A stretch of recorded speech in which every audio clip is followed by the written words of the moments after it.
The F-35 is already a very maneuverable aircraft. It doesn't use thrust vectoring like the F-22 Raptor, but it uses an augmented flight control system, like the F-22 Raptor. The computer can use any control surface of the jet separately to do even impossible flight maneuvers.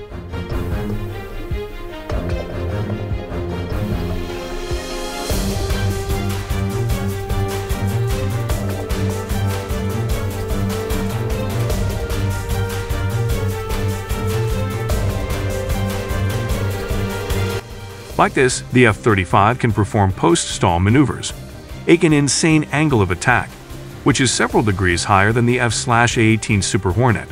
The Super Hornet is pretty much known for the highest angle of attacks in a conventional airplane.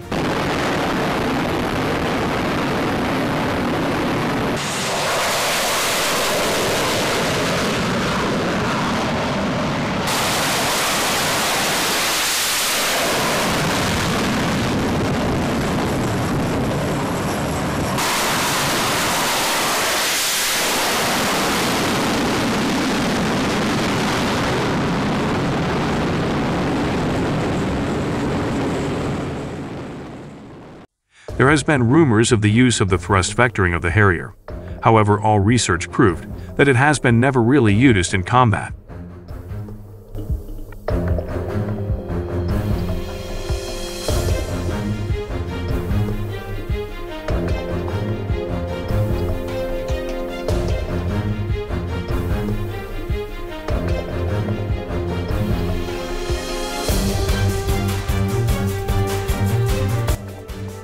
And you have got to ask the question, what is the purpose of extreme maneuverability after all?